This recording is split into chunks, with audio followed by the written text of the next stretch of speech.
Yo habitualmente me niego a presentar libros de políticos. Así lo digo claramente. Es la primera vez que lo hago y he roto mi norma por dos razones. Yo tengo un enorme respeto al valor del talento y al coraje. En este libro hay mucho talento. He leído el libro, por eso también estoy aquí. No comparto todo lo que se dice en él, pero hay elementos que me parecen básicos para cambiar este país. Hay obsesiones en Garicano y en Toni Roldán que yo comparto desde hace muchos años y que me parece maravilloso que por fin entren de lleno en el debate de lo que necesita este país. He roto esa norma porque respeto mucho el talento, porque admiro el talento, y en Garicano lo hay mucho y su trayectoria profesional así lo demuestra. Y por otra cuestión, yo le tengo un profundísimo respeto al coraje, a la osadía y a la valentía. Y yo que un tipo del nivel de Luis Garicano o de Toni Roldán decidan dar un paso y se metan en la arena política, me parece milagroso para este país. El libro tiene una pequeña cita de Theodore Roosevelt donde dice algo así que, bueno, cuando bajas a la arena política, prepárate a que te desfiguren el rostro porque el polvo, la sangre y el sudor de la política te lo va a dejar. A Garicano le va a pasar. Yo ya se lo he dicho en alguna ocasión. Le van a desfigurar el rostro. Pase lo que pase, triunfe o no triunfe, se lo van a romper. Pero aquí plantean en el libro cuestiones que yo creo que son vitales. Yo creo que tenemos un gran país con un montón de oportunidades y de posibilidades, pero no somos capaces de impulsarlo. Yo no soy de Ciudadanos, lo digo porque esta mañana me llamó un amigo y dice, ¿presentas el libro de Garicano? ¿Te has pasado a Ciudadanos? Y digo, joder, hace 6 meses me dijiste que era de Podemos. No soy de Ciudadanos, de Podemos, de ningún partido político, solo creo en 2 cosas, que son mis hijos y el periodismo. El periodismo, María, el que yo creo es un poquito incómodo. Pregunta, repregunta, lo intentaré hacer. Voy a intentar seguir tu estela hoy de la comida. Pero lo que hace, no lo que dice, digamos. Sí. Pero creo que es una magnífica oportunidad. Lo que más me fascina de este libro es que creo que es un libro, además, muy optimista. Es verdad que viendo Al Rojo Vivo, viendo la televisión, la 4, la 5, la 3, la 1, la sexta, uno tiene la sensación de qué desastre de país tenemos. Y hay una gran parte de verdad, pero vosotros, Luis, Toni, empezáis diciendo, oye, hay un día en el que Suecia decide ser Suecia y se convierte en Suecia. Yo este verano he estado conociendo precisamente Suecia y Dinamarca y me contaban como un día de Dinamarca, bueno, me decían, hace 30, 40 años los daneses, bueno, en la calle, en chándal, un desastre de país, oscuro, gris, y ahora son lo que son. Y vosotros decís, España, si lo decide, tiene los ingredientes suficientes para poder ser lo que quiera. ¿Por qué tanto optimismo? ¿Empiezo? Yo creo que, mira, el ejemplo de Suecia es un ejemplo precioso porque es un país que, mirado desde ahora, parece que toda la vida fuera así y que parece que los suecos hayan nacido con una especie de talento natural o de capacidad para regularse a sí mismos o de capacidad para tener unos gobiernos sanos y incorruptibles. Y bueno, si miras un poco la historia, a mitad del siglo XIX los suecos pues tenían una organización política que se parecía en algunas cosas, en muchas era mucho peor a lo que ha pasado en España en los últimos años, ¿no? Había muchísimo capitalismo de amiguetes, digamos, los aristócratas se repartían el poder en un estado que era esencialmente parcial y había muchísima corrupción. Y de pronto hicieron algo que yo creo que está en el corazón un poco de la idea de este libro, que es que al mismo tiempo, esto es bueno, viene en parte de unos estudios de unos profesores fantásticos de la Universidad de Göteborg que hablan del concepto de Big Bang institucional, ¿no? Que yo creo que es... y a lo que se refiere ese concepto es a que al mismo tiempo, en un periodo muy corto, desde mitad desde 1850 hasta 1865, en 10-15 años, hicieron una serie de reformas al mismo tiempo que tocaron unas variables clave del sistema, ¿no? Hicieron una reforma del sistema educativo, hicieron una reforma del sistema judicial, hicieron una reforma política, digamos, de la carrera funcionarial, para que tuvieran más independencia, y entonces, de este modo, lograron, digamos, abandonar un mal equilibrio en el que estaban y con muchas reformas hechas al mismo tiempo, pasar a un ciclo vicioso, virtuoso, positivo, en el que digamos, progresaron y lograron generar más crecimiento, generar más confianza y de ese modo tener una... Pero son nórdicos. Quiero decir, Pues, nosotros somos latinos. Es decir, no sé si ese factor ya no es un componente determinante, pero es que vosotros decís se puede acabar con la corrupción. Y en el libro hay una parte al final que dice, recordemos que los seres humanos no son ángeles. Si no siendo ángeles se puede acabar con la corrupción, ¿de verdad? Sí, yo creo que el que piense que de repente viene una nueva clase política y las cosas cambian, pues no entiende cómo son los humanos. Los humanos son humanos. No se trata de que la gente de repente sea angelical. La gente es lo que es.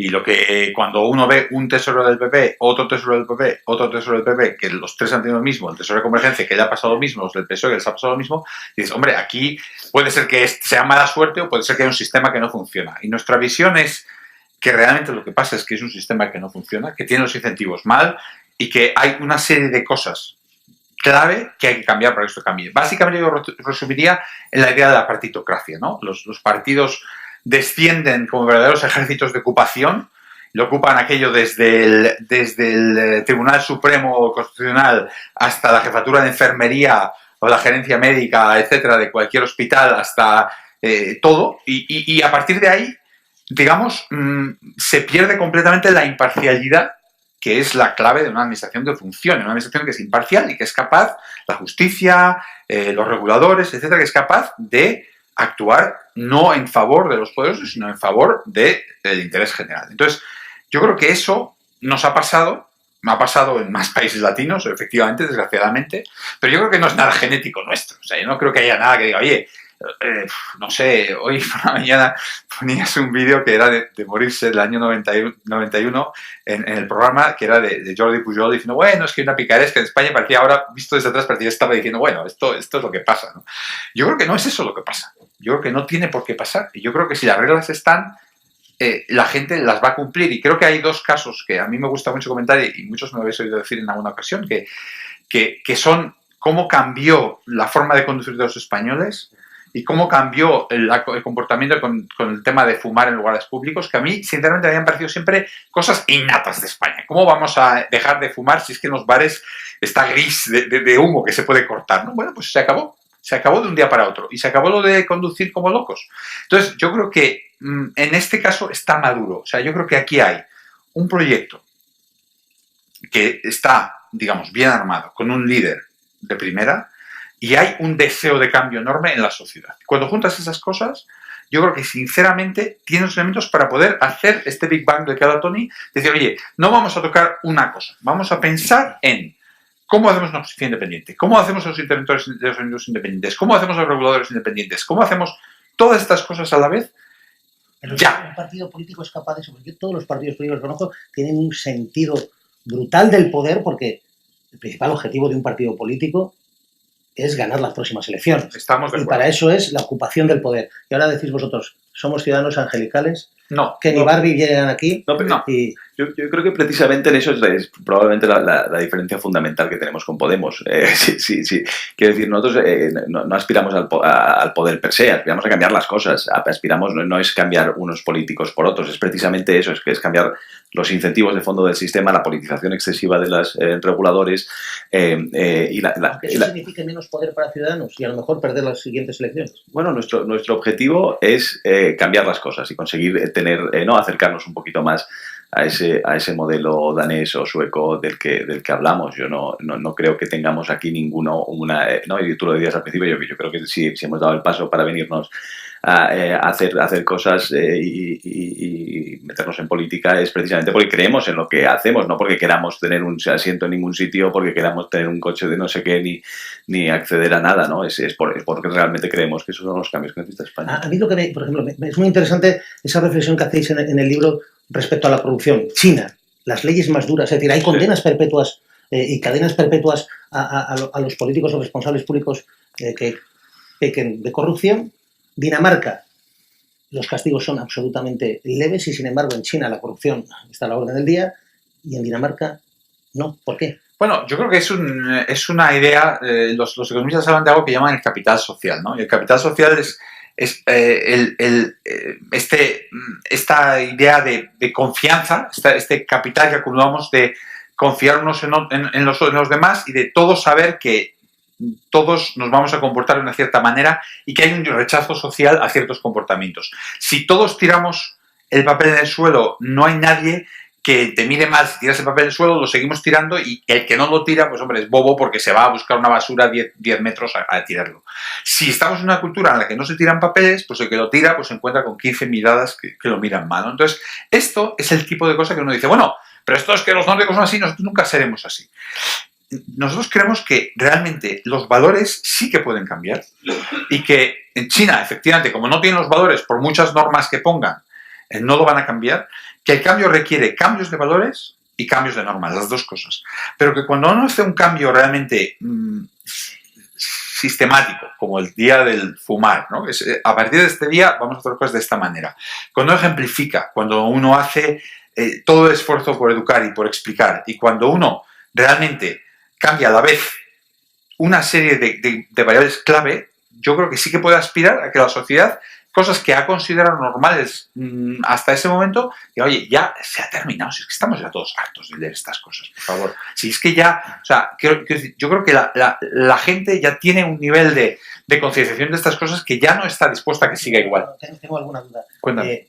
Yo creo que la gente ha sido consciente de que había corrupción, pero las cosas le iban bien. Al final, sus vacaciones, un par de coches, los niños iban bien. Bueno, es pues decir, que hagan lo que hagan, ¿no? La crisis es la que ha hecho que la sociedad se hipersensibilice, afortunadamente, respecto a la impunidad de la corrupción. Y, por ejemplo, vosotros dais un dato, es decir, yo no sé si la gente es consciente de lo que nos cuesta realmente la corrupción. Tú lo decías esta mañana. El 3%, metafóricamente hablando, simbólicamente hablando, nos cuesta 200.000 millones de euros, no solo lo que se llevan en mordidas los Puyol. Claro, sí, claro. Yo creo que ese es un elemento clave en este debate sobre la corrupción. Es decir, muchas veces el coste parece, ¿no? Es lo que aparece en los medios, en los medios de comunicaciones, ¿no? Estos han robado, se han llevado un 3% del contrato, un 4%. Yo creo que es muchísimo más que eso por la mala asignación de los recursos que estás diciendo. Es decir, cuando el que se lleva el contrato de una autopista no es el que hace la autopista más eficiente, sino que es el que está más cercano al poder o el que tiene unos contactos mejores, pues entonces no estás premiando a los mejores, no estás permitiendo que la economía, digamos, y el mercado funcione de manera natural y de esa manera premiando la productividad del país, ¿no? Yo creo que ahí hay un estudio que a mí me parece que a mí me enseñó mucho. Yo creo que es verdad que los españoles, como todos, pues oye, ya que os te van bien, pues bueno, pues yo prefiero no preocuparme, ¿no? Yo creo que parte de lo que nosotros estamos intentando hacer es explicar a la gente que todas estas cosas tienen un coste real para ellos, que no es una cuestión moral, que lo es también. Y este estudio se lo voy a contar brevemente porque creo que vale la pena pensar en él un momento. Y lo que encuentras es lo siguiente. Son economistas de primera línea y creo que está hecho con todo rigor y con todo cuidado, ¿no? Lo que muestra es, ordena todas las empresas por productividad al principio del boom, ¿no? Dice, bueno, ¿quiénes son las más productivas? ¿Quiénes son las menos productivas? Y uno tiene, pues, las empresas ordenadas. Y dice, bueno, en cada sector, ¿quiénes son las que más crecen? Y llega a una conclusión asombrosa, que yo creo que no he visto en ningún trabajo académico una conclusión que me haya chocado tanto. Que sector tras sector, en una gran cantidad enorme de sectores, las empresas que más crecían eran las menos productivas. Y, oye, ¿esto cómo ha pasado? ¿Cómo es posible que esto se haya producido? Porque realmente es como decir, oye, vas a una clase de niños de los 12 años y dices, ¿quiénes son los niños más rápidos? Y luego miras quién es el mejor jugador de fútbol a los 18 y resulta que te sale que los más gorditos, los que menos deporte hacían y tal, eran los que jugaban mejor al fútbol a los 18. Dices, hombre, aquí hay algo raro, esto no es lo normal. Entonces, ¿qué es lo que pasa? Pues ellos lo que encuentran es, cuando lo miran con cuidado, es que tiene que ver con licencias, con asignación de contratos públicos, con cosas así. Entonces, estos economistas calculan que la trayectoria de productividad que tiene España, la que hubiera tenido si no hubiera pasado, la diferencia son 200.000 millones, son 5.000 euros por español. O sea, no es el 3%, no es que se han llevado una mordida, es que sistemáticamente en muchos sectores ha sucedido que las empresas que hubieran sido las más productivas no eran las que se llevan. Eso es una cosa... Es lo que tú comentas siempre, y además en tu anterior libro, capitalismo de amiguetes.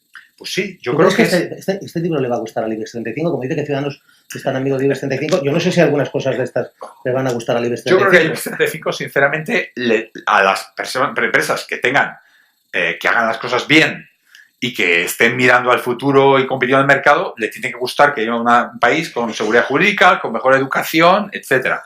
A las empresas que estén acostumbradas a aprovecharse de que el regulador no controla para subir los precios eléctricos o para subir los precios de la gasolina, pues no les gustará, claramente, porque nosotros ahí somos bien claros. Yo creo que el IBEX 35 tiene de todo, como en un hospital a los médicos que trabajan bien, pues, o en una universidad, que es un ejemplo concreto que hablamos, en una universidad, los profesores que investigan, que enseñan bien, etcétera, les encantarán nuestras propuestas porque al que está realmente trabajando duro le va a ir mucho mejor, y a los catedráticos que lo que se dedican es a sacar una cátedra, a ver un despacho y no volver a aparecer por su universidad, les parecerá fatal. Entonces, en el IBEX pasa un poco parecido, pues a las empresas que, oye, que están, unas empresas fantásticas españolas, internacionalizadas, trabajando muy duro, compitiendo con contratos en el mundo entero y fenomenal, pues parecerá fantástico que el país funcione de la mejor manera posible, y a otros les parecerá fatal. Pero ¿por qué somos un país con el capitalismo de amiguetes como gran referencia económica? ¿Por qué? ¿Por qué? ¿Es herencia del franquismo? Bueno, yo creo que ¿Es haber montado una democracia y los partidos necesitar financiación y tener que llegar, digamos, buscar canales de financiación? Es verdad. Yo me contaba hace ya, no sé, 20, 25 años, un político importante de la transición me dice, claro, es que nosotros tuvimos que montar el sistema de la nada, de la dictadura a la democracia. Es más, algunos empresarios que nos ayudaban a financiar los partidos eran vistos por nosotros, percibidos por nosotros como gente que quería apuntalar la democracia. Y todo eso luego se ha pervertido. ¿Por qué? ¿Por qué el capitalismo de amiguetes? Yo creo que hay una mezcla de razones, ¿no? Es cierto que hay un problema histórico que tiene que ver con un mercado que funcionó como funcionó durante la dictadura.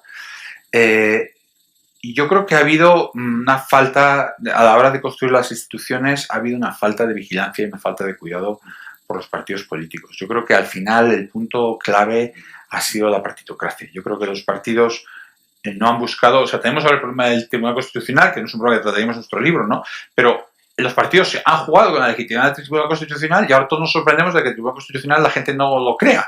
Y es como, oiga, es que estas instituciones son cruciales, ustedes las tienen que cuidar.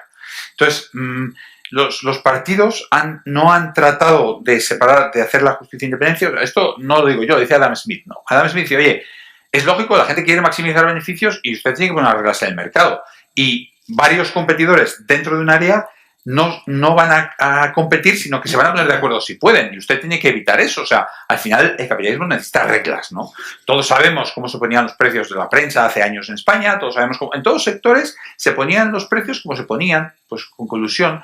Y no hemos tenido la capacidad como país de pensar que estos reguladores independientes y estos mercados independientes y estas instituciones independientes no es un capricho de unos tecnócratas y les ha ocurrido, es que es fundamental para el crecimiento del país y para el bienestar del país. Yo creo que ahora que nos hemos dado cuenta, y efectivamente, seguramente sin la crisis nos hemos dado cuenta, que ahora realmente es el momento de decir, oye, vamos a hacer esto, vamos a poner los cimientos de un crecimiento de calidad, de un crecimiento a largo plazo, porque al final lo que hace crecer a los países es que las personas tengan la certidumbre de que las instituciones son transparentes, que son justas, que son equitativas y que funcionan en beneficio de todos. Tony, en esta línea, sí. Transparencia, la luz del sol como el mejor desinfectante. Sí, desde luego. Dejadme que recoja un poco lo que estaba diciendo Luis. Yo creo que, mira, en la clave del asunto del capitalismo de amiguetes y de la corrupción está eso, que es la politización, ¿no? O sea, hubo una combinación de dos factores, y de aquí voy a citar a mi coautor y unos, digamos, documentos de investigación fantásticos que tiene sobre este tema. O sea, hubo un boom bestial de crédito que hizo que se encontró en España con unas instituciones que eran débiles. Teníamos unos, ¿no? Los que, digamos, hubieran tenido que funcionar como cortapisas, como controladores de que los excesos posibles, ¿no? Pusieron el boom de crédito, puso a las instituciones, puso un reto muy bestial a las instituciones. Es como si en una manguera pasa un poco de agua y tiene algún pequeño agujero y de pronto entra un chorro bestial. Pues si hay agujeros en el sistema institucional que tiene que, bueno, en esa manguera, entonces el agua se desborda, ¿no? Y entonces en España creo que el elemento central era la politización de los reguladores, el excesivo poder de los partidos políticos en todos los ámbitos de la economía, ¿no? Y de ahí yo creo que se deteriora en parte esos problemas que ya venían de antes, algunos, del capitalismo de amiguetes. Y luego, sobre la corrupción, antes decías, si el castigo es la única solución, y ahora decías lo de la transparencia, yo creo que son tres, o sea, yo creo que evidentemente hay que reforzar, ¿no? Hay que tener claro que la justicia funciona, Ahora bien, si está politizada, pues no sirve para nada. La transparencia es esencial, es decir, que la sociedad civil participe de forma activa. Aquí tenemos a los chicos de Politicon que han escrito muchísimo sobre esto, ¿no? O sea, la transparencia y el rol de la sociedad es esencial y por eso hablamos tanto de valores y hablamos de intentar cambiar estas variables para que mejore el capital social. Y la otra es esta palabra esencial que ha dicho Luis al principio, que es la imparcialidad. Es decir, que las instituciones que los árbitros no estén comprados, que no haya favoritismos, que el mercado realmente pueda funcionar, digamos. No sé si eso estar a favor del IBEX o en contra, pero desde luego es bueno para la economía y es justo, y es más justo para todos. En esta línea, por ejemplo, vosotros apuntáis, ¿el fraude fiscal de alguna manera sigue siendo rentable al defraudador? Sí, yo creo que hay una norma que es que, bueno, hay un fraude fiscal, uno confiesa, le bajan 2 grados la pena y al final, pues vemos, pues, futbolistas, etcétera, etcétera, que al final, bueno, pues al final nadie, o sea, el delito fiscal termina por nadie terminar en la cárcel prácticamente en ningún caso, ¿no? El fraude fiscal en España es una cosa que, como muchas de las cosas que estamos hablando, que se combate de boquilla. O sea, si realmente se quisiera una sola prueba, si se quisiera realmente combatir el fraude fiscal, no tendríamos el menor número de inspectores de Hacienda por habitante de Europa. Quiero decir, esto no es una cosa que, hombre, podríamos tener uno de el último tercio, podríamos tener la media, no, tenemos el más bajo. Entonces, ¿esto es un país que realmente quiere combatir el fraude fiscal o es un país que dice que quiere combatir el fraude fiscal? Entonces, yo creo que aquí hay... Lo mismo pasa con la educación, que decimos que queremos reformarla, y lo mismo pasa con... Yo me acuerdo del programa del PP, que está el tema de la independencia de la justicia, se hablaba del programa del 2011, que el Consejo General del Poder Judicial se elija de otra manera, etcétera. Esto no se ha hecho nada, no cuesta ni un duro, no es que la crisis el programa no podemos cumplir, no. Estas son cosas que se dicen en las elecciones, se plantean como cosas que uno querría hacer, se supone, pero que en realidad no se quiere. Vamos a luchar con el fraude. Mentira. Si usted quisiera luchar con el fraude, contratar inspecciones de Hacienda. Y si usted tiene el menor número de inspecciones de Hacienda, entonces no está en lucha contra el fraude. Y lo mismo con las sanciones penales. Entonces, nosotros creemos que se puede luchar contra el fraude. Creemos que esto es posible. No estamos presupuestando esto como parte de los ingresos que vamos a conseguir, etcétera, pero creemos que se puede luchar contra el fraude y creemos que esto se puede hacer cambiando muchas cosas de nuevo que todas las vemos, desde los temas de las facturas, hasta los inspectores, hasta las sanciones, etcétera. De nuevo, yo creo que aquí falta voluntad política. Es que en España el diagnóstico se comparte más de lo que parece. La gente, en realidad, cuando uno habla con ellos, el fraude, no sé qué, la educación, la gente lo dice, pero bueno, vamos a ver, ¿por qué no se ha hecho una reforma de universidades? Bueno, pues porque en el fondo se dice, pero no se quiere hacer. ¿Queréis bajar los impuestos de verdad? Bueno, lo que queremos... Vamos a ver. A mí es que, como no me lo he discutido antes con Francisco de la Torre, no soy un experto en economía, seguro que en este combate ganáis vosotros. Claro, vuestra perspectiva. Tengo la sensación de que queréis decirnos que se pueden bajar los impuestos y aumentar los ingresos. Y yo, esto de convertir el agua del mar en limonada, siempre me cuesta percibirlo. Yo creo que es correcta la apreciación. El agua del mar... ¿Vais a plantear bajar los impuestos, sí o no? Lo que vamos a plantear es... nuestra prioridad es que haya una eliminación de duplicidades. Tenemos una propuesta que vamos a presentar el sábado en Cádiz que les va a parecer potente en esta dirección y hemos hecho propuestas con diputaciones, ayuntamientos, muchas más cosas. Vamos a eliminar duplicidades. Vamos a eliminar agujeros en el impuesto de sociedades en particular y en otros impuestos. Y todo esto va a producir un dividendo, más o menos 5.000 millones por un lado y 5.000 millones por otro. Y no es algo excesivo pensar que se pueden ahorrar 5.000 millones con toda la eliminación de duplicidades que proponemos, que es bastante extensiva. Y con todo esto vamos a dar un dividendo fiscal a los españoles y esto viene después. Quiero decir, el compromiso de reforma del Estado va a tener una ventaja para los españoles. Lo que queremos decir es, esto no es cosas teóricas, esto es cosas que realmente se van a transformar en bienestar para ustedes. Y luego les decimos, y cuando lo consigamos esto, vamos a tener un dividendo fiscal que lo van a notar. Entonces, estas rebajas están condicionadas a eso. Y lo importante para nosotros es la responsabilidad fiscal, y lo vamos a decir bien claro, que para nosotros lo importante es que España tenga un estado de bienestar que sea viable, porque claro, si uno no paga las cosas, uno no las puede tener, eso está claro. Nada es gratis, eso está claro. Eso ha sido algo que he defendido toda mi vida y que lo seguimos defendiendo, ¿no? Entonces, en ese sentido, de hecho, nuestra propuesta fiscal que hemos hecho, vamos a hacer una repropuesta teniendo en cuenta los agujeros fiscales mayores que es. Te cuento una confianza. Alguien muy cercano a Montoro, muy cercano, me dice el otro día, dice, la propuesta de tus amigos ciudadanos son 3.000 millones más que nos cuestan. Es decir, 3.000 millones menos de ingresos. Bueno, que nos va a costar 3.000 millones menos de ingresos nuestra propuesta. Y ellos, no sé a lo que se refería. Han hecho ya los cálculos, ¿eh? Bueno, no sé a lo que se refería. Podrían empezar por hacer los suyos, bien. Sí. Sí, pero fíjate, imagínate, claro, tú lo has vivido esta mañana. Hemos conocido en directo las nuevas perspectivas económicas de la Unión Europea. Y yo tengo la sensación de que ahora mismo en Bruselas están con ganas, que están un poquito hartos de que le chuleen, no digo solo el gobierno español, sino el italiano y el francés, que van a pegar un puñetazo encima de la mesa y digo, ostras, más recortes. Con vuestra propuesta podría ayudar, es decir, con vuestros ingresos fiscales, lo que tenéis en la cabeza, ¿podríais solventar el déficit que tenemos ahora mismo y el que nos exige Bruselas? Sí, yo creo que, vamos a ver, yo creo que Bruselas hay dos estrategias que creo que no deberíamos usar, ¿no? Podemos ha propuesto reiteradamente la estrategia de que pasamos de ellos. Somos soberanos. Hombre, aquí hay una soberanía compartida, compartimos una moneda y si compartes una moneda y aceptas unas reglas de juego, pues las tienes que cumplir. La otra propuesta es la del PP, que les tomamos el pelo, ¿no? Hacemos como que les decimos que sí y luego hacemos lo que queremos. Sí, pero luego Sarkozy, Merkel y compañía vienen y dicen Vienen con la rebaja. Entonces tampoco lo veo. Sí, bueno. Sí, pero dicen grande Mariano. Bueno, Mariano... No lo han dicho. Sí. Bueno, pero esas dos yo creo que no las vemos. Política, iba a decir. Que son parte de la familia política. Sí, son la familia política. Al final la familia es la familia. Y luego está la tercera estrategia que yo creo que debemos de seguir, que es decir, oye, nosotros vamos a ser responsables. Tenemos un compromiso con la estabilidad presupuestaria.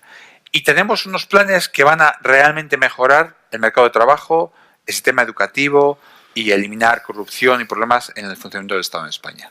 Entonces, nosotros pensamos que el crecimiento potencial de España va a subir y estoy seguro de que todos los analistas internacionales, si ponemos estas cosas en marcha, van a decir lo mismo. Entonces, a cambio de eso, nosotros queremos que nos deis un poquito de flexibilidad. Yo, sinceramente, estoy convencido de que nos va a decir que sí. Decías antes, trabajo, reforma laboral, ¿la vais a derogar? Completamente, una parte, ya veis que el PSOE no se aclara, unos dicen, no, es así, primero dicen que sí, luego que no, luego llega Susana y dice, pues no, nada. O sea, nuestro modelo laboral... ¿La derogamos? ¿La derogáis sí o no? La reforma laboral del Partido Popular, ¿la derogáis entera, sí, no o una parte? No, cambiamos, hacemos una nueva propuesta de reforma laboral, ¿no? Yo creo que nuestro modelo laboral va por otras vías muy distintas, quiero decir.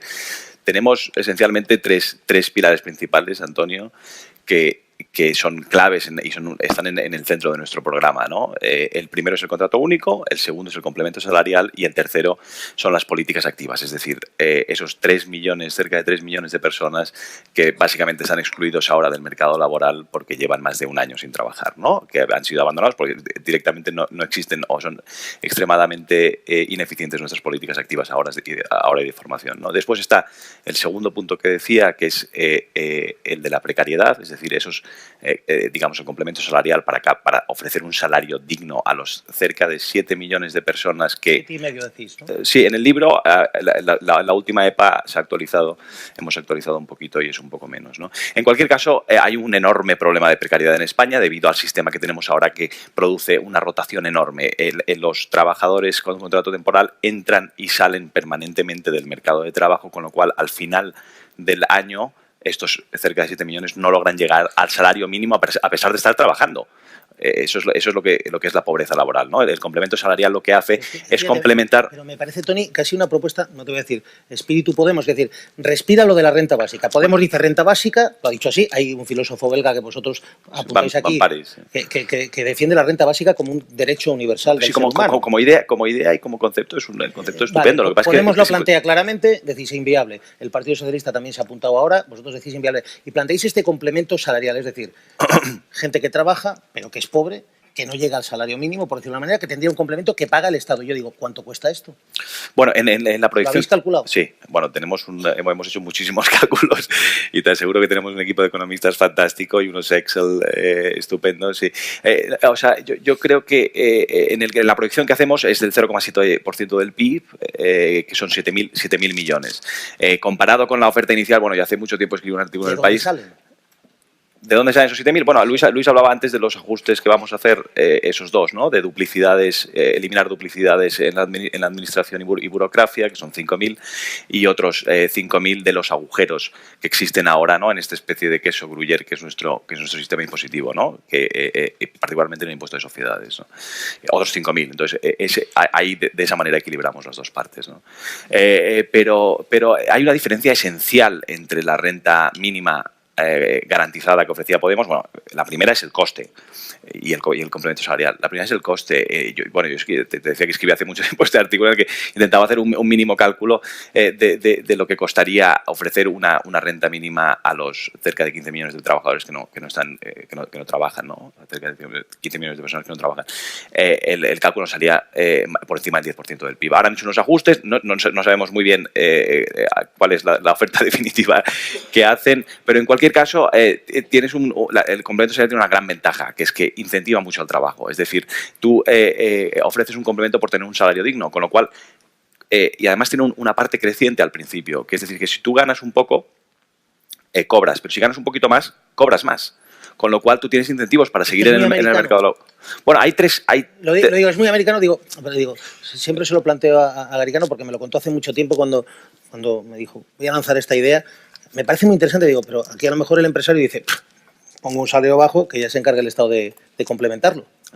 No sé, ese es un riesgo. Mira, esto a veces se nos acusa de esto y yo creo que no es muy justo. El complemento salarial se implementa en Estados Unidos, pero también se implementa en Suecia, por ejemplo. Quiero decir, es una medida que simplemente es la medida que la evidencia empírica muestra que es más efectiva para luchar contra la pobreza laboral. Es decir, es un complemento que en su mayor parte, la evidencia dice que en su mayor parte beneficia directamente a los trabajadores. No conocemos, si alguien la conoce, digamos, que nos diga qué manera tenemos para luchar contra la precariedad mejor que esa. Desde luego, garantizar una renta a todo el mundo sin una formación asociada y sin unos incentivos para trabajar, no creo que sea la solución y que además, desgraciadamente, a nosotros nos encantaría, pero desgraciadamente tenemos una deuda enorme, unos compromisos con nuestros socios europeos y una demografía complicada y tenemos una productividad baja. Entonces tenemos que tener claro que hay unas restricciones, ¿no? Y yo añadiría otro elemento positivo aquí, que es que incentiva que todo este trabajo se haga de la economía sumergida, que todas estas personas quieran estar en el registro fiscal, quieran estar dados de alta, porque van a querer acceder al complemento salarial.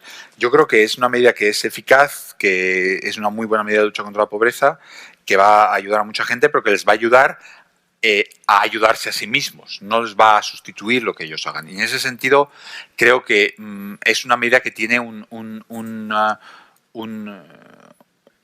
viabilidad económica mucho mayor que el decir, oye, vamos a dejar que la gente esté un poco mano sobre mano y no esté avanzando, porque yo creo que al final una cosa que está muy demostrada es que el trabajar es una parte muy importante de tu autoestima y que es muy importante para la gente continuar trabajando y no pagarla por no trabajar, sino ayudarla a que se integre, ¿no? Eso es nuestra idea. Déjame que complemente con otra idea, que es que nuestras propuestas para el mercado laboral no es es un conjunto de medidas que van juntas y que entre sí se complementan, ¿no? El contrato único va con una mochila que te permite portar derechos cuando pierdes el trabajo y llevarte los derechos adquiridos aunque hayas trabajado poco tiempo. Y luego es la otra parte esencial, que yo no me canso de repetirlo en todas partes, es que tenemos que apostar realmente por la formación. O sea, yo creo que la única manera de solucionar el problema estructural de paro y sobre todo de cambiar el problema de largo plazo que tenemos en España, de parados de largo plazo,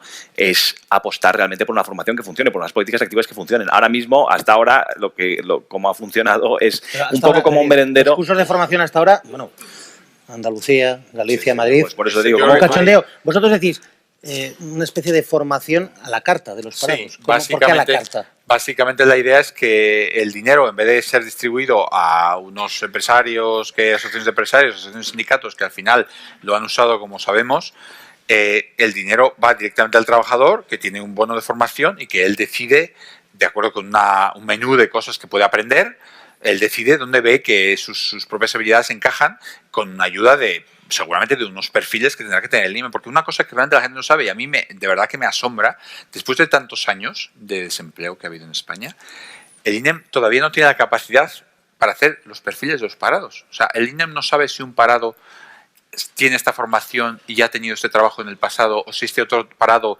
busca con mucha intensidad, acepta muchas ofertas, acepta pocos, tiene mucho interés en este tipo de trabajos, en este otro. No se sabe nada. O sea, no es más que una agencia que simplemente rellena el papelito y se lo da. Entonces, con la formación a la carta, que el parado pueda usar como él quiera, que tengan unas políticas activas que realmente le ayuden a buscar en qué dirección tiene que ir, y con un bono de contratación para el empresario que contrate a un trabajador que está desempleado a largo plazo y que se haya formado, o sea, la formación, la iniciativa de formación y la política activa, creemos que realmente se puede movilizar a mucha gente y se les puede poner a trabajar. Lo que es indudable es que, un poquito como en el tema del fraude, España dice que quiere hacer mucho contra el paro, pero cuando uno empieza a escarbar, sinceramente no hacemos nada.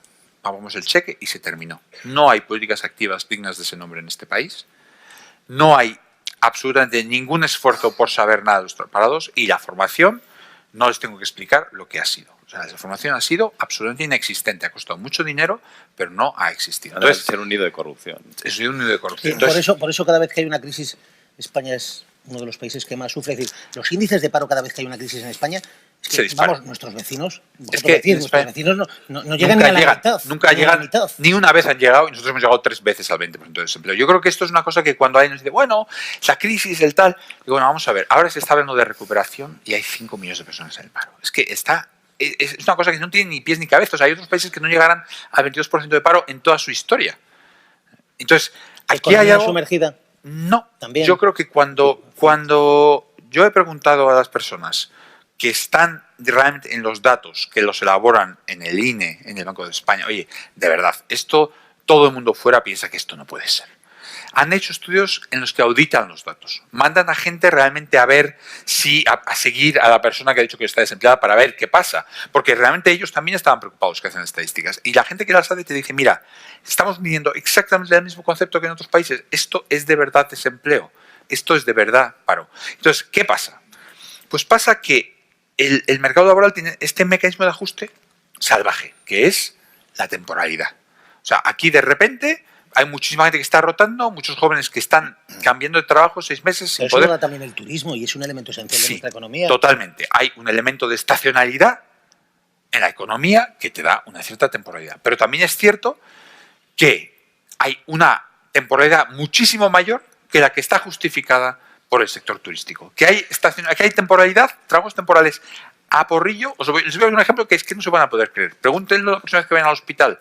Los médicos que les tratan, muchos de ellos son eventuales. Se hacen contratos temporales de guardias, se hacen contratos temporales de semanas.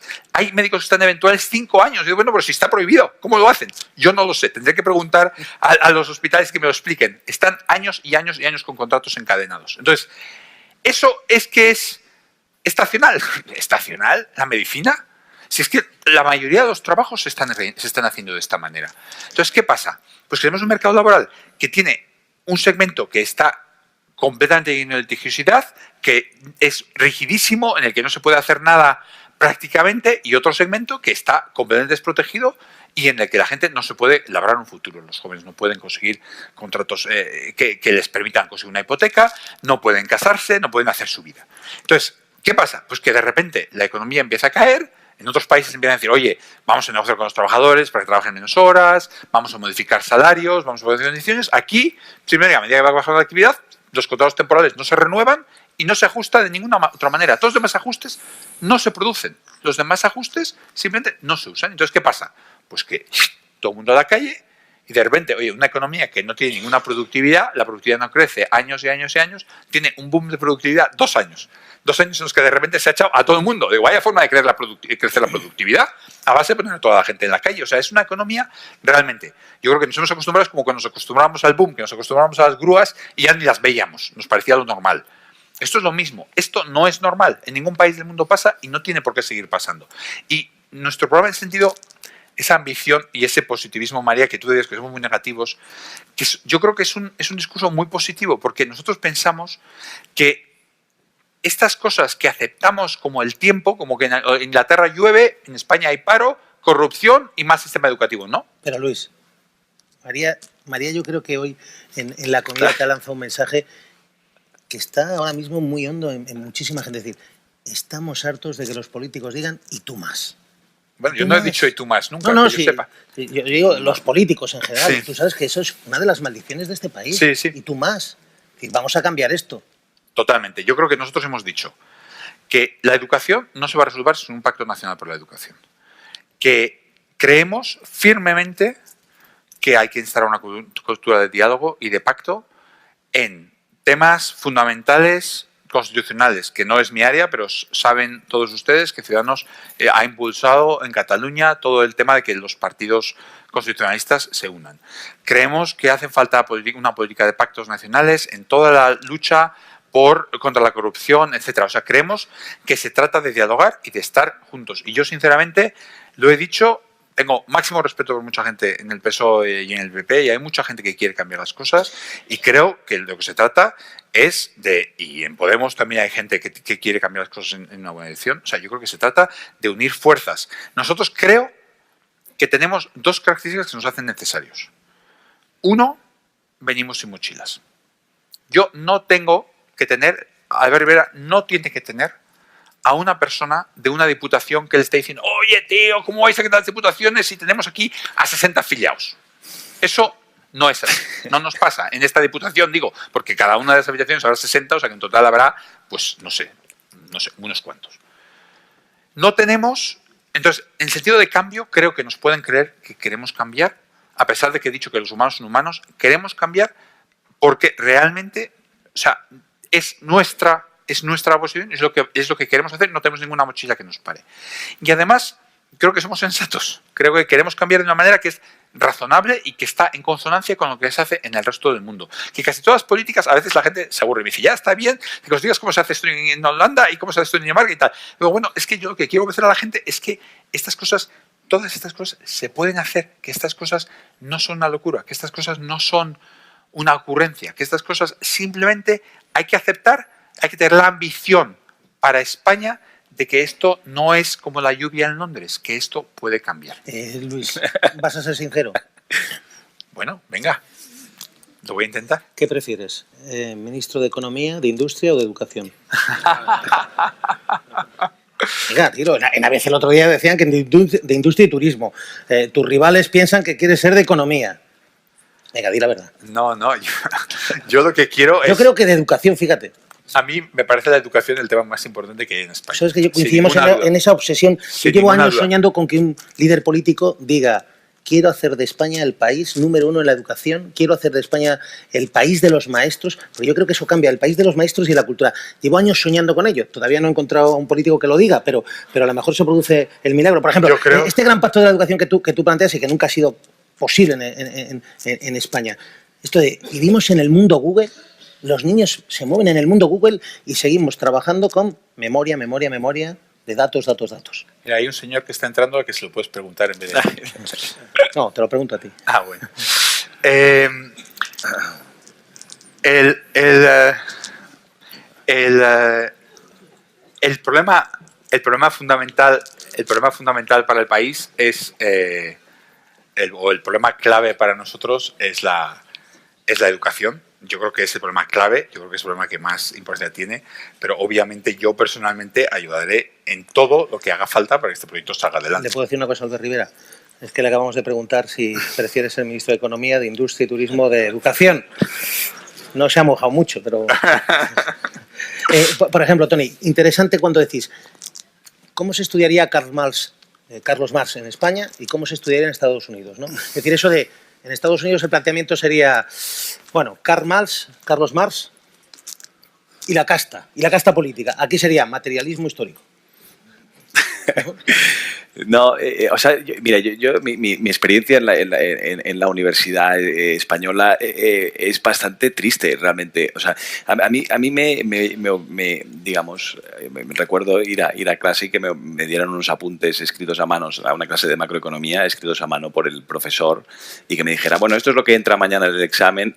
Y luego, cuando me encontré en mi primer trabajo, me dijeron, bueno, ¿y por qué no intentas inspeccionar por ti mismo y me buscas qué es lo que está pasando ahora en Lituania con la balanza de pagos o lo que fuera, ¿no? Y yo no tenía los instrumentos para, digamos, buscar mis datos. No, me tuve que espabilar después de la carrera porque lo único que había aprendido era a reproducir notas que me daban los profesores. O sea, yo creo que se tiene que incentivar muchísimo más la iniciativa propia, el pensamiento crítico, el análisis propio y de esa manera, digamos, crear estudiantes que sean realmente competitivos en el mundo global y que además disfruten de la universidad, ¿no? Y puedan participar en clase y tengan seminarios donde expresen su opinión. No, hay muchísimas cosas que pueden cambiar y yo creo que si de algo no se nos puede acusar a nosotros es de no haber apostado por la educación, ¿no? O sea, yo creo que y este libro, ¿no? Son 3 pilares, lo que decíamos al principio, ¿no? Es el mercado laboral, es la reforma institucional y es la educación bueno, ya hemos hablado de varias, pero hay propuestas tanto para la educación, digamos, no universitaria como universitaria para cambiar el sistema de arriba abajo, ¿no? Y mejorar los incentivos, ¿no? En este país se podrían crear pequeños Silicon Valleys, como decís vosotros, el fenómeno Fraunhofer. Sí, yo creo que el fenómeno Fraunhofer son estos centros de transferencia tecnológica que existen en Alemania y que creemos que llevan unos cuantos años. Que llevan unos cuantos años y que, bueno, pues de ahí viene el MP3, por ejemplo, ¿no? Que son centros en los que profesores de la universidad son los que se ocupan de tratar de hacer esta transferencia entre la empresa y la universidad porque los incentivos, la remuneración, etcétera, depende de las patentes que creen, del conocimiento que creen, etcétera, ¿no? Entonces, sí creemos que se puede hacer. De nuevo, aquí creo que se trata de ser ambicioso y de ver las posibilidades. Si pensamos en Silicon Valley, la gente va a decir, hombre, Garicano, ¿dónde vas? Pero si pensamos en Israel, pues a lo mejor no va a pensar en eso. Y resulta que Israel es el país que tiene mayor número de empresas en el Nasdaq del mundo, después de Estados Unidos. El Nasdaq es el mercado en Estados Unidos que cotiza a las empresas innovadoras, etc. Entonces, como Israel, que es un país chiquitín, ¿no?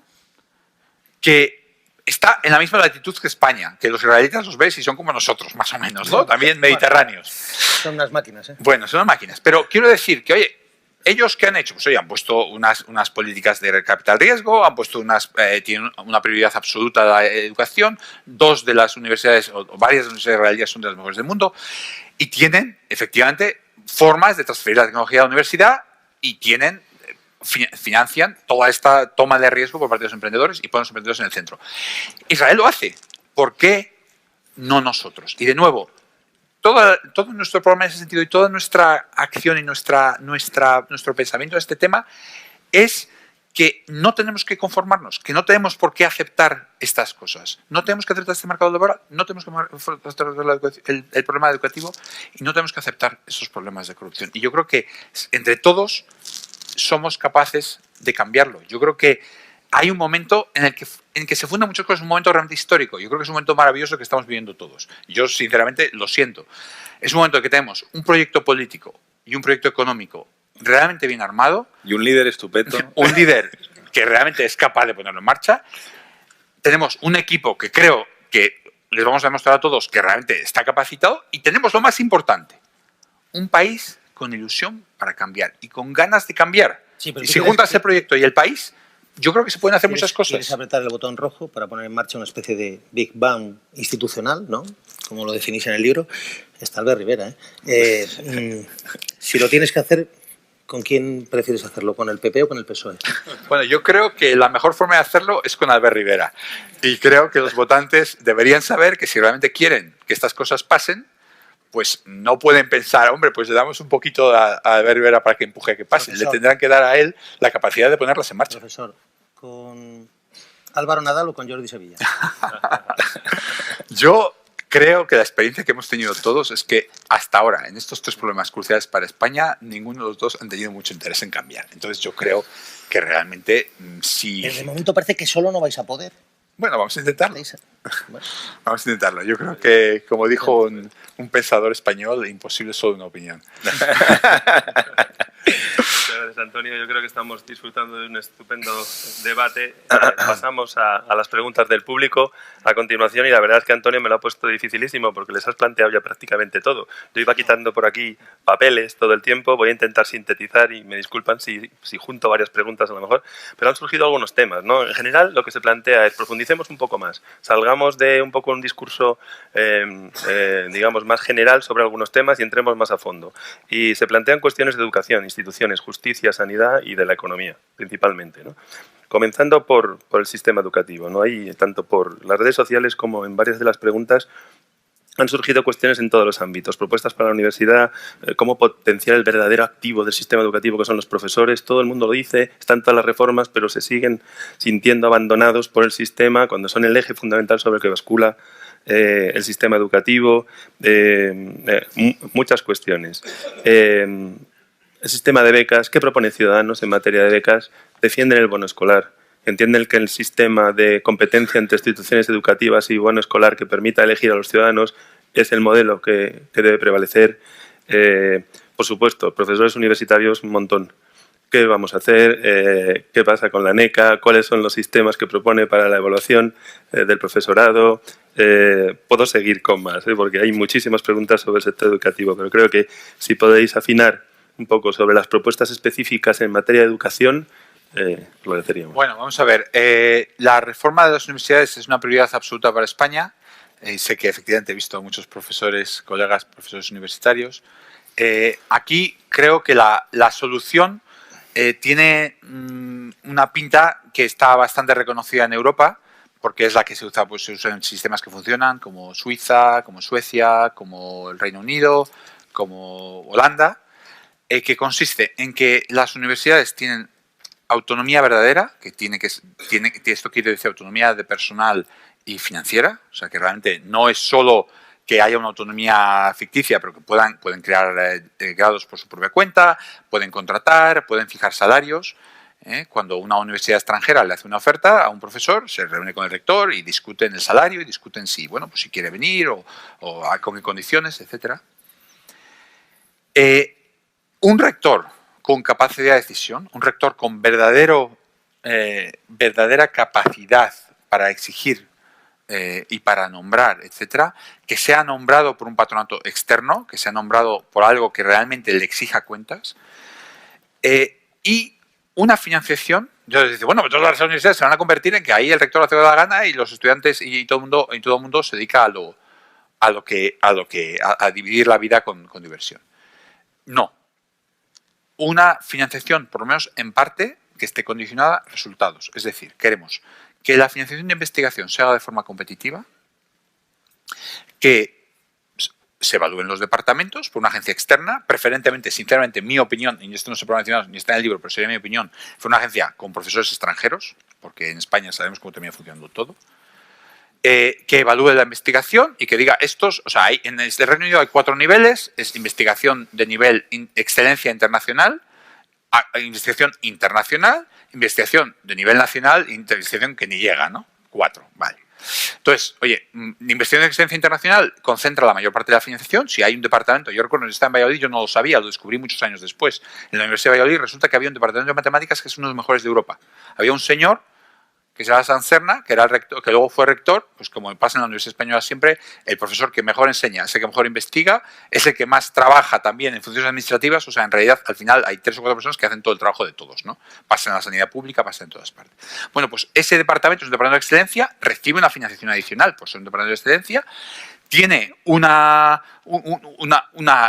capacidad para contratar a más gente. Esto es la investigación. La docencia también debería ser por resultados. Nosotros hemos propuesto que se utilice la información que ya existe sobre cómo se colocan los estudiantes de los distintos grados y cómo consiguen trabajo, etcétera, para remunerar mejor, para que tengan más financiación los departamentos, los grados, las universidades que tengan mejor éxito en el mercado laboral, que no sean fábricas de parados y eso va a incentivar a las universidades, oye, a hacer una cosa que no hacen ahora, que es que yo tengo un diploma que no sirve para nada, que no educa a los chicos y tal, los chicos los pobres no lo saben, se apuntan y luego descubren que es un desastre, pero como mi financiación no depende para nada de eso, pues sigo haciendo. No, ahora te vas a tener que orientar en la dirección en que les enseñes cosas útiles y cosas que realmente les formen, que no tiene que ser matemáticas y programación, pueden ser humanidades. Las humanidades son muy importantes, pero tendrás que estarles enseñando a pensar, a razonar, a escribir, a hablar en público, etc. Entonces, con esto, ¿qué pasa con la agencia, con la NECA? ¿Qué pasa con el papeleo?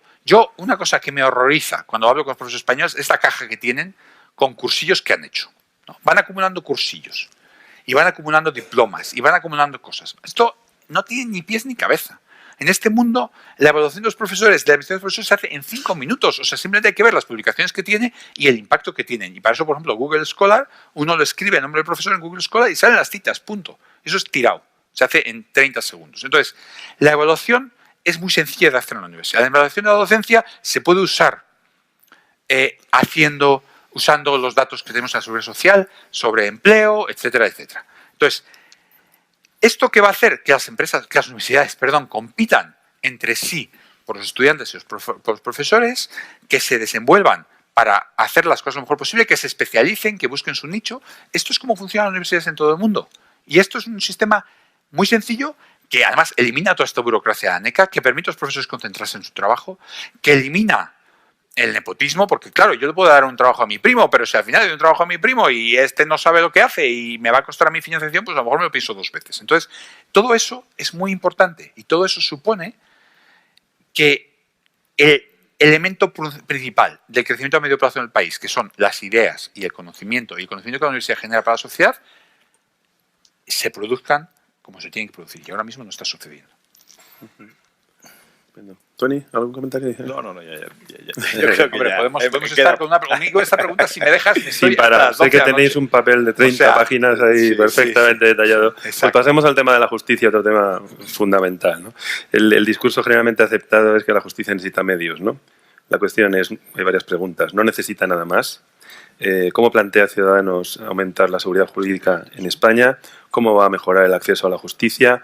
Hablan de tasas, se habla de asistencia letrada, se habla de tantas cuestiones fundamentales para favorecer ese acceso, en varias cuestiones. ¿Cuál es el planteamiento? Sí, yo creo que, bueno, en cualquier caso, dentro de el sábado que viene presentaremos, dentro de 2 días, Albert estará allí presentando nuestras propuestas de reforma institucional y constitucional. En cualquier caso, yo creo que hay un problema evidente en el sistema de la justicia española y ya lo hablábamos al principio, y es esa excesiva politización, ¿no? Yo creo que si hay algo que es esencial es que haya un árbitro neutral, y si la justicia no es siempre neutral, pues entonces, digamos, todas las demás variables del sistema no funcionan bien, ¿no? Yo no sé si... Sí, yo creo que la imparcialidad es el punto de partida y yo creo que la propuesta que presentaremos les convencerá de que va a asegurar eso.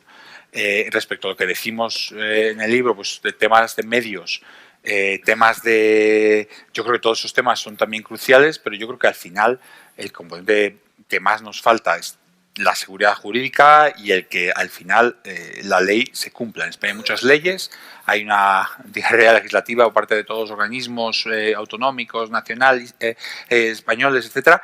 Todos se producen leyes y al final las leyes no se cumplan. Y creemos que de lo que se trata es de muchísima más simplicidad, muchísima más transparencia y que las leyes al final se cumplan. Y esto supone simplificar los procedimientos, supone, además de dar independencia a la justicia, que lo haremos, y sin ninguna duda el tema de los medios materiales, que es esencial, ¿no? Yo creo que un país realmente tiene que pagar, tiene que reconocer el trabajo de las personas más importantes. Es un poquito lo que decíamos antes, es que el hablar es gratis, ¿no? El país dice que España dice que quiere luchar contra la corrupción y contra los problemas educativos y no invierte en ello.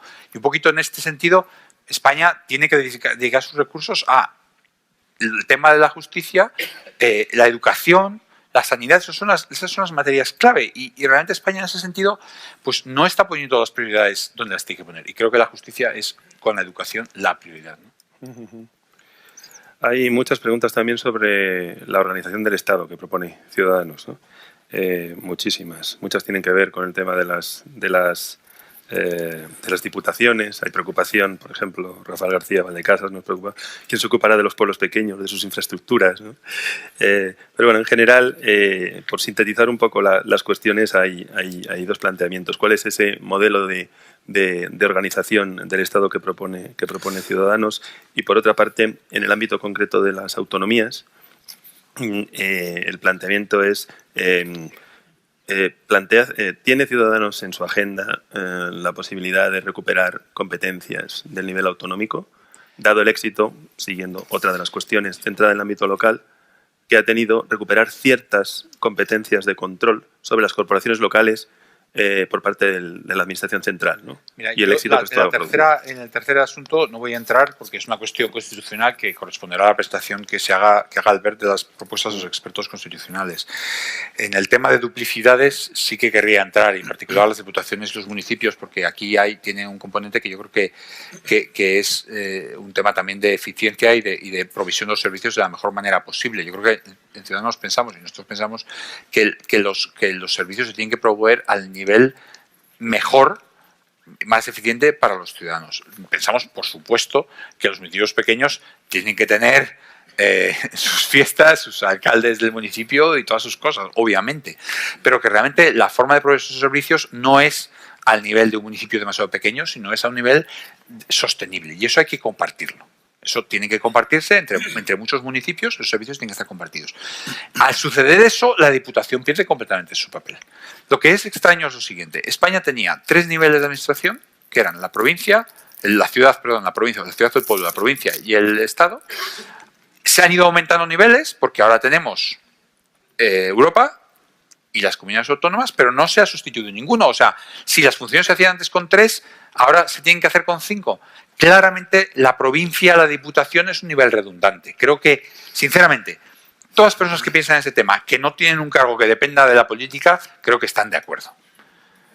Claro, cuando uno pregunta a un cargo del PP, te dice, sí, bueno, las diputaciones y tal, pues habría que quitarlas, pero, o sea, al final, de nuevo, es un tema en el que falta voluntad política. Y yo creo que esto es un tema que es de libro. Y nosotros lo que les decimos a los ciudadanos aquí es, oye, ¿va a haber un dividendo fiscal? ¿Va a haber algo que los ciudadanos van a poder hacer más cosas en servicios, en impuestos, en todo, si no hacen cosas que son plenariamente, clarísimamente absurdas? Entonces, esto es una cosa totalmente absurda que existe porque ha existido siempre, pero realmente se puede eliminar y se puede hacer a otro nivel. Esa es en este tema concreto. En el tema de las competencias autonómicas, como decía, prefiero no entrar porque creo que eso es un tema estrictamente constitucional y para eso están nuestros institutos constitucionales y la propuesta. Una intervención muy, muy corta en relación a lo que decías de los ayuntamientos. Yo creo que en España hay más de 8.000 ayuntamientos, de los cuales la mayoría son menores de 200, de municipios de menores de 250 personas. Hay una serie de servicios que se pueden proveer y de una forma más eficiente si los tamaños son más grandes. Y ese es el camino que está llevando Europa. ¿No? En Francia ha habido una consolidación a un nivel de 20.000 como mínimo. En Dinamarca hicieron hace unos años exactamente lo mismo y se movieron de cerca de 1.000 a 98. Quiero decir, llegar a un tamaño y a un nivel de eficiencia que permita llegar mejor al ciudadano y tener economías de escala y no malgastar el dinero. Yo creo que en ese sentido es otro mensaje clave de nuestro programa. Es decir, usemos el dinero en lo importante, no malgastemos el dinero en cosas que no son imprescindibles mientras estamos recortando camas de hospital, ¿no? Yo creo que la elección, y ahí conecto con lo que decía Luis de las mochilas, ¿no? La elección en los momentos de grandes recortes, de mantener una serie de instituciones que de una utilidad desde luego cuestionable y al mismo tiempo estar recortando en servicios esenciales para los ciudadanos, pues es algo que a nosotros no nos pasaría porque no tenemos ningún compromiso ni tenemos a los amiguetes que tenemos que colocar en ningún sitio, ¿no? Y yo creo que el ser libres nos permite proponer y ser valientes y decir, bueno, entendemos que esto es difícil, pero preferimos priorizar el poco dinero que tenemos, ¿no? Bueno, y dentro de estas instituciones, en el ámbito de los mercados, ¿cuál es el papel que otorgáis a la Comisión Nacional de los Mercados y la Competencia? Y en general a la política de competencia. Ha habido muchas preguntas y más en esta casa. Como sabéis, tenemos muchas actividades de emprendedores del mundo digital Ha habido muchas preguntas sobre esta cuestión, ¿no? Y sobre todo nos piden un posicionamiento claro. ¿Cuál es vuestra opinión sobre el caso Uber? Bueno, sobre la competencia, nuestra posición no puede ser más clara y más transparente. Nos parece que no puede haber un mercado que funcione sin unos árbitros poderosos e independientes. En España, desgraciadamente, lo que, sobre todo en los últimos 4 años, se ha hecho ha sido tratar de debilitar a esta institución crucial, que es la Comisión de Mercados y Competencia. Se creó, de hecho, para poder cambiar y poderla politizar. Esto es plenariamente obvio y creo que cualquiera que lo haya pensado 5 minutos se ha dado cuenta. Había unos reguladores sectoriales, había una comisión de mercados, se ha fusionado los reguladores sectoriales con la comisión de mercados. Los reguladores sectoriales, que estaban bastante capturados por las propias compañías del sector, el regulador eléctrico bastante respondiendo más a las compañías eléctricas que a los consumidores, el regulador de telecomunicaciones lo mismo, etcétera, etcétera. Estos reguladores, en la Comisión de Competencia, por suerte y por buenos directivos que ha tenido y por bastantes otras razones, tenía bastante independencia, pero al fusionarla con estos reguladores que no la tenían, pues todo el conjunto ha perdido la independencia. Tenemos unas salas de la competencia que básicamente son amigos y familiares de las personas que los nombran y que básicamente hacen lo que les toca hacer, punto, ¿de acuerdo? O sea, esto funciona así. Esperan la llamada de Moncloa para hacer lo que toque, ¿no? El ministro de Industria, por ejemplo, tranquilamente en la televisión dijo que, bueno, estábamos pensando estaba la reversión del IPC, las pensiones iban a tener que subir. Bueno, él básicamente explicó que había hablado con las gasolineras para que se pusieran de acuerdo en bajar el precio de la gasolina. Oiga, es que esto se llama colusión, esto está prohibido. O sea, tiene que haber una organización que esté asegurando que se compite en el mercado de la gasolina, no un gobierno que les invita a ponerse de acuerdo. O sea, las multas son absolutamente no disuasorias. En parte, la ley del 2007 que existe, que sí que propone unas multas relativamente fuertes, al final lo que termina pasando, por razones que yo tampoco alcanzo a comprender, es que a la Audiencia Nacional las multas altas no le gustan y las termina revertiendo porque le parecen excesivas. Pero claro, al final son multas tan bajas que las compañías ponen como parte de su presupuesto pues dinero para multas y ya está, ¿no? O sea, que esto, o sea, tienen hasta la última cartel que han desactivado, que ahora alguien me recuerda, a lo mejor, Vicente, a lo mejor tú te acuerdas, tenía hasta una persona que estaba contratada para organizar el cartel. O sea, tenían un señor cuyo trabajo era organizar la colusión. Esto en Estados Unidos son todo cuestiones penales, que la gente se va a la cárcel. Nuestra postura con la competencia es que tiene que ser algo crucial. O sea, a ver, aquí hay un esfuerzo intelectual y un esfuerzo de comunicación que yo no he sido capaz de hacer y que nadie es capaz de hacer. En parte porque es muy difícil llegar a la gente, en parte porque no hay interés en que se haga, es muy difícil conectar en la visión de la gente la tarifa eléctrica, la tarifa de gasolina, tal. Los problemas de los sellos, los problemas de las preferentes, etcétera. No conectarlo. Los problemas, ahora vuelvo a una cosa un poquito diferente, los problemas de los tesoreros del PP, los del PSOE y tal, es muy difícil a la gente conectar todos estos puntitos y hacerles ver que no es un señor, que no es el sello, que no es la preferente, que aquí hay unas instituciones centrales en una democracia y una economía de mercado que están desaparecidas, que no hay una institución que esté ahora vigilando que los productos financieros que no se cotizan en el mercado de valores, hay los que están en el mercado de valores, que está la CNMV, pero los que no hay ninguna institución que vele por los consumidores. Entonces, que las instituciones que velan por el funcionamiento de los mercados regulados, básicamente no lo hacen. Entonces, cuando hay un escándalo, es un escándalo concreto y la prensa se fija en el punto concreto.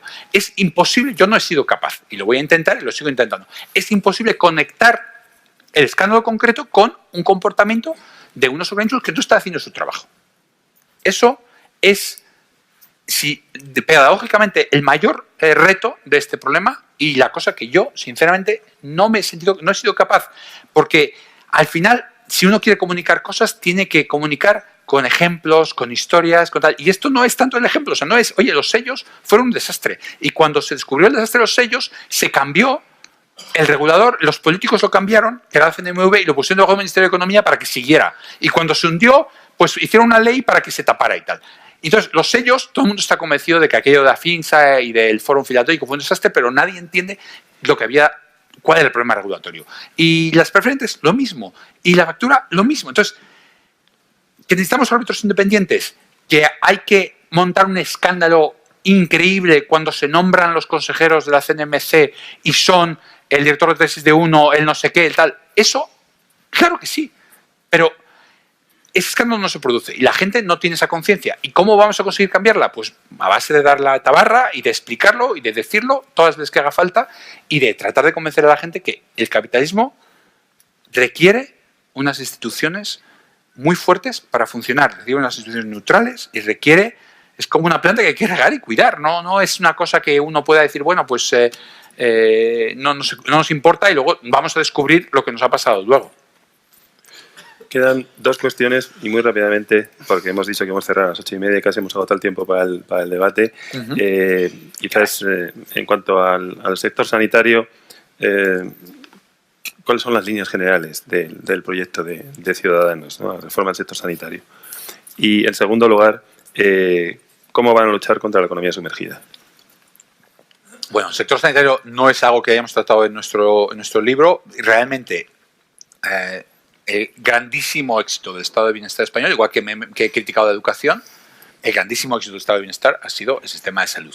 Realmente tenemos un sistema sanitario que ha funcionado a pesar de todo muy bien en términos de los resultados que obtiene y sinceramente en términos de coste también. O sea, es un sistema que ha sido muy eficiente. Hay que invertir en él y hay que seguir conservando y mejorando, pero es una competencia autonómica y no es, o sea, digamos, es absolutamente crucial, por supuesto, pero no es una parte del programa económico, es una parte del programa de Ciudadanos. El segundo era... ¿Cómo se va a luchar contra la economía sumergida? La economía sumergida tenemos una cantidad enorme de propuestas, pero como ya el tiempo se nos acaba, he visto que son 1:30 y hemos prometido a la gente 1:30 y luego lo vamos a cumplir. Voy a decir solo una.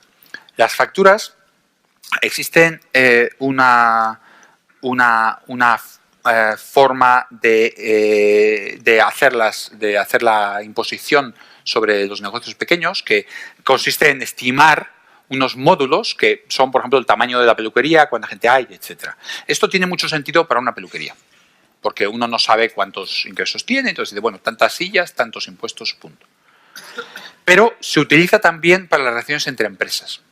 Las relaciones entre empresas tienen un problema muy grave, que es que se pueden producir muchas facturas falsas. Pero claro, si lo que yo pague no va a depender, tengo 3 camiones, voy a pagar por el número de camiones, no por cuánto transporto, porque estoy en un sistema de módulos. Entonces, yo transporto, le digo a Antonio que le hago una factura por haberle transportado 100 millones, a mí esos 100 millones de supuestos ingresos no me afectan para mis impuestos, pero pago por módulos y él ha tenido un coste de 100 millones. Con lo cual, entonces, aquí es muy importante, yo creo, para evitar el fraude, esta es una de las medidas clave. Creemos que el complemento salarial va a mejorar mucho también la lucha contra la economía sumergida porque va a aflorar muchos ingresos, muchas personas que, oye, van a querer cobrar el complemento y van a querer estar no en el mercado sumergido, sino en el mercado real para poder, oye, van a querer estar cobrando Hacienda. El contrato único que va a eliminar mucha rotación, la generación de la contratación indefinida va a mejorar también porque toda esta temporalidad es algo que incide mucho. Y déjenme que diga una cosa más, he dicho que iba a decir una y llevo 4. Sí. Voy a decir una cosa más que creo que es muy importante. Los emprendedores salen, 1 de cada 9 emprendedores sale en cada trimestre de las cuentas de la EPA, por ejemplo. Es decir, cesan en su actividad. 1 de cada 9 emprendedores, 1 de cada 9 autónomos cesan su actividad cada trimestre. ¿Por qué? Porque hay un coste fijo muy alto de darse de alta en la Seguridad Social. Entonces yo pienso, oye, ¿cuánta actividad voy a tener este mes? Pues no es suficiente para darme de alta, pues no lo hago. Porque son 400 euros cada mes lo que voy a pagar por estar dado de alta. Entonces lo que digo es, bueno, pues lo que voy a hacer va a ser, no me doy de alta. Entonces a lo mejor me sale algo y a lo mejor lo hago de otra manera, ¿no? Entonces nosotros vamos a eliminar este coste fijo, no hay que darse de alta por debajo del salario mínimo de profesional y luego es un coste variable. Esto también va a hacer que, oye, que la gente no esté saliendo y entrando continuamente. O sea que yo creo que tenemos muchas de las medidas que tenemos para que el sistema funcione van a ayudarnos mucho a luchar contra la economía sumergida. Pues muchas gracias. Yo creo que nos ha quedado claro ese Big Bang institucional que tenéis entre manos La verdad es que hemos disfrutado, yo creo que estamos Un todos de elemento acuerdo. crucial de él será el sábado. De la Estaremos reforma atentos. crucial, sí. Hemos disfrutado de un excelente debate, como todos esperábamos, dado el privilegio de poder contar esta tarde con Luis Garicano, con Antonio Roldán, y ese diálogo manejado tan magistralmente como cabía esperar por Antonio García Ferreras. Vicente, también dar las gracias a la Fundación, que no lo he hecho al principio, darte las gracias a ti y darles enormes... Bueno, a nuestro editor, que sí que es verdad que es un pesado y que yo le debo mi vida a lo pesado que es, ¿eh? Porque si no, las cosas hay que estar ahí y... Es un pesado muy simpático. Es un pesado estupendo. Ramón, te lo agradezco muchísimo, de verdad. Y Antonio, muchísimas gracias, porque no sabía que lo decía. Cuando me dijo, oye, pero yo os haré preguntas difíciles, yo encantado de hacer todas las preguntas difíciles que haga falta, y te agradezco muchísimo que hayas renunciado a un rato con tus hijos y tu familia por estar aquí, de verdad. Y a todos ustedes también, muchísimas gracias. Pues muchas gracias a todos y también a los seguidores por streaming, a las 562.000 tuiteros que me acaba de pasar nuestra directora de comunicación, que han estado siguiendo esto por las redes sociales. Por supuesto, a todos mis gracias. Esperamos que volverles a ver en el siguiente debate, que será la semana que viene, en el que no me atrevo a invitar a Albert Rivera, porque se titula Cuentas y cuentos de la independencia. Tendremos con Josep Borrell y con Joan Llorach y tal. Esperamos verles por aquí. Muchas gracias a todos. Gracias a vosotros.